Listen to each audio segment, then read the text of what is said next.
경제 관련 용어나 개념에 대한 궁금증을 풀어보는 시간, 보클래스. 안녕하세요. 저는 정경현 조사역입니다. 안녕하세요. 설범영 과장입니다. 설 과장님은 혹시 챗 GPT 이용해 보셨나요? 네, 저는 우선 한국은행에 대한 정보를 물어봤는데요. 상황에 따라서 대답을 달리하는 모습을 보면서 인공지능 기술의 발전을 실감할 수 있었습니다. 요즘 챗 GPT를 비롯해서 인공지능, AI는 그야말로 우리 생활 깊숙한 곳까지 들어와 있는데요. 오늘 보클래스에서는 AI의 개념부터 AI의 다양한 기술들, 또 AI가 펼쳐갈 미래에 대해서도 한번 조명해 보겠습니다. 과장님, AI의 기본 개념에 대해 먼저 알아보고 시작하시죠. AI란 Artificial Intelligence의 약자로 인공지능이라고 하는데요. 한마디로 인간의 사고, 지능을 모방하여 컴퓨터나 기계에 구현하는 기술을 말합니다. 사실 AI라는 용어는 SF 영화에서나 나오는 것이고 실제 AI에 대한 연구는 최근의 일이라고 생각했는데 알고 보니 역사가 꽤나 오래됐더라고요. 그렇습니다. 인공지능이라는 용어는 1956년 다트머스 회의에서 처음으로 등장했습니다. 이 회의는 인간 지능을 모방하는 컴퓨터 프로그램을 개발하는 것을 목표로 열렸는데 이때 인공지능 발전에 크게 기여한 존 메카시와 그의 동료들이 인공지능이라는 용어를 공식적으로 처음 사용한 것이죠. 그런데 사실 인공지능의 역사를 이보다 빠른 1950년을 시작으로 보기도 하는데요. 1950년 영국의 수학자인 앨런 튜링의 계산 기계와 지능이라는 논문 때문입니다. 이 논문에서는 기계가 생각할 수 있는지를 어떻게 테스트할 것인지를 비롯해 지능적 기계의 개발 가능성, 학습하는 기계 등에 대해 기술하고 있죠. 그 후 AI에 대한 연구는 전성기와 침체기를 반복하는 과정을 거치다가 머신러닝, 딥러닝 등의 기술이 개발되며 다시 한번 전성기를 맞고 있습니다. 머신러닝은 어떤 기술인가요? 초창기 AI는 문제를 풀기 위한 모든 조건을 사람이 찾아 컴퓨터에 일일이 입력하는 방식이었습니다. 이런 걸 전문가 시스템이라고 하는데요. 이런 방식은 제한된 조건에서는 좋은 성능을 냈습니다. 하지만 문제가 조금만 복잡해지더라도 무수히 많은 변수에 사람이 일일이 대응해서 문제를 해결해야 했는데요. 이런 전문가 시스템의 한계를 대체한 것이 머신러닝입니다. 우리말로 기계학습이라고 하죠. 머신러닝은 사람의 지시 없이도 축적된 데이터를 토대로 상관관계와 특성을 분석하고 여기에 나타난 패턴을 통해 결론을 내리는 기술입니다. 우리가 외국어를 배울 때 문법을 다 익히고 그에 맞게 문장을 만드는 방법이 전문가 시스템이라면 머신러닝은 무조건 사람의 대화를 많이 듣고 스스로 문법을 익혀서 말을 만드는, 그러니까 아이들이 모국어를 익히는 과정과 비슷하다고도 할 수 있겠네요. 네, 비유를 하자면 그럴 수도 있겠네요. 이 머신러닝의 등장으로 인공지능 기술은 크게 도약하게 됐는데요. 머신러닝의 다양한 방법 중 하나가 바로 딥러닝입니다. 딥러닝은 머신러닝 기술의 수많은 데이터 속에서 패턴을 발견해 사물을 구분하는 우리 인간 두뇌의 정보 처리 방식을 모방해 만든 신경망 네트워크를 더해서 성능을 높인 방식입니다. 2016년에 이세돌을 꺾은 그 유명한 알파고가 바로 이 딥러닝 방식의 AI였죠. 그때 전 세계인들이 정말 깜짝 놀랐었는데요.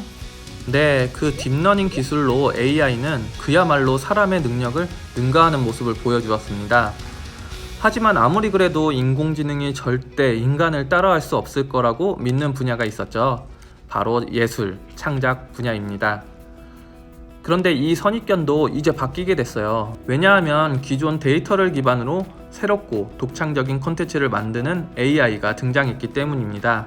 지난 2022년 미국의 한 박람회 미술대회에서 미드전이라는 AI를 이용해 만든 디지털 작품이 사람을 제치고 우승을 차지했다는 소식을 듣고 정말 놀랐던 기억이 있어요.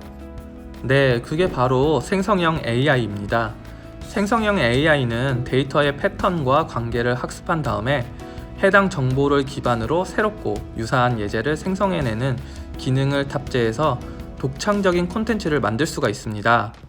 텍스트는 물론 이미지, 오디오, 영상 등 다양한 분야의 콘텐츠 창작이 가능해진 거죠. 요즘 화제가 되고 있는 챗 GPT도 바로 이 생성형 AI 중 하나죠. 챗 GPT는 구체적으로 어떤 AI인가요? 실시간 대화형 AI 서비스인데요. 인간과 대화하는 인공지능 구현이 가능하려면 자연어 처리 기술이 필요합니다. 여기서 자연어 처리 기술이란 자연 언어, 즉 인간이 사용하는 언어를 컴퓨터로 해석하고 의미를 분석해 이해하고 처리하는 기술을 말하는데요. 예를 들어서 오늘 서울 날씨가 어때? 라고 컴퓨터에 입력하면 컴퓨터가 이를 이해하고 서울의 날씨 정보를 제공하는 것이죠. 챗 GPT는 이런 자연어 처리와 딥러닝을 기반으로 한 모델이에요. 챗 GPT는 대화는 물론이고 논문 수준의 글도 작성할 수 있다고 하잖아요. 대학 과제도 챗 GPT가 작성한다고 해서 요즘 교수님들이 과제 평가하는 데 애를 먹고 있다는 얘기도 있던데요. 일례로 챗 GPT의 텍스트 작성 능력이 어느 정도냐면 펜실베니아대 와튼스쿨 졸업시험에서 합격점을 받는 수준이라고 합니다. 맞아요. 수준이 그 정도까지 되다 보니까 최근에는 기업에서 업무에도 많이 활용하고 있다고 합니다. 최근에 한국은행에서도 이런 AI 알고리즘을 이용해 경제 분석에 활용한 사례가 있었죠. 그렇습니다. 사실 이전에도 AI를 활용한 연구자료를 발표한 사례가 덜어 있었는데요.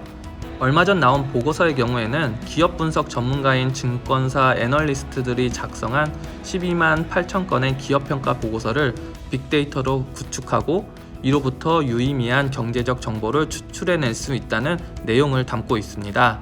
사람이 읽고 정리하기에는 엄청난 양의 자료인데 AI 기술로 가능할 수 있었겠네요.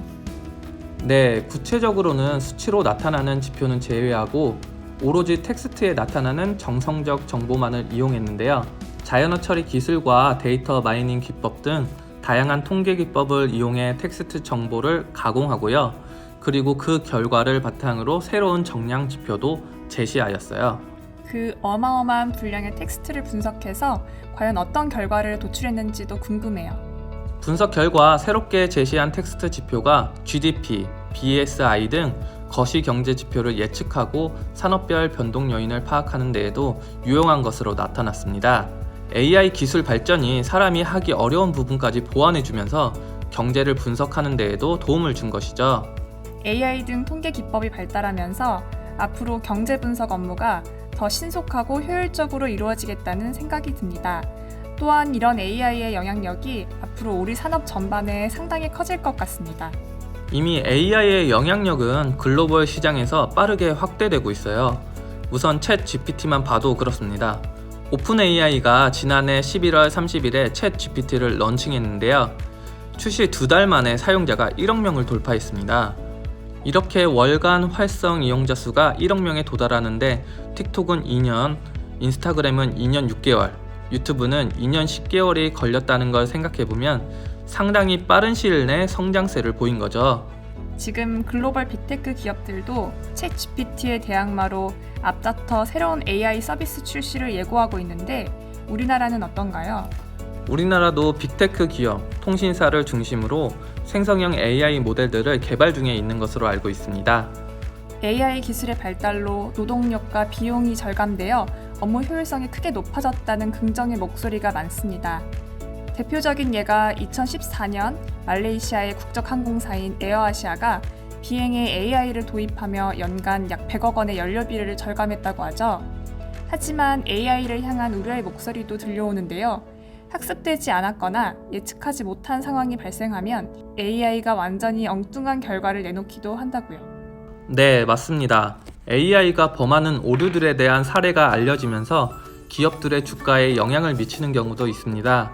일례로 구글의 대화형 AI인 바드가 홍보 영상에서 잘못된 정보를 전달하는 바람에 구글 알파벳의 시가총액이 150조 원 가까이 증발한 경우도 있었습니다. 챗 GPT의 첫 화면을 보면 본인이 잘못된 정보를 제공할 수도 있다는 얘기를 스스로 하고 있더라고요. 네, 정보의 진위 여부의 문제와 더불어 AI의 법적, 윤리적 책임의 한계에 대해서도 논란의 여지가 있을 것 같습니다. 예를 들어 AI 기술로 움직이는 자동 주행 자동차 같은 경우 사고가 났을 때 그 책임을 과연 누가 져야 하나 이런 논란이 있을 수 있겠죠. 그런 한계들이 있음에도 불구하고 지금 우리가 살고 있는 4차 산업혁명 시대에서 AI는 그 중요성이 점점 더해갈 수밖에 없을 것 같아요. 네, 사실 기술 발전에 따른 자동화, 효율성 제고는 거부할 수 없는 시대적 흐름이죠. 그런 측면에서 AI는 4차 산업혁명의 핵심 기술이고 글로벌 AI 시장은 계속 성장할 수밖에 없을 것 같습니다. 앞으로 AI 기술의 변화나 또 글로벌 시장의 변화에 지속적으로 관심을 갖고 지켜봐야 하지 않나 생각됩니다. 오늘은 4차 산업혁명의 핵심 기술인 인공지능, AI에 대해 자세히 알아봤는데요. 보클래스는 다음 시간에도 경제를 이해하는 데 도움이 되는 경제 용어와 개념을 가지고 다시 찾아오겠습니다. 시청해주셔서 감사합니다.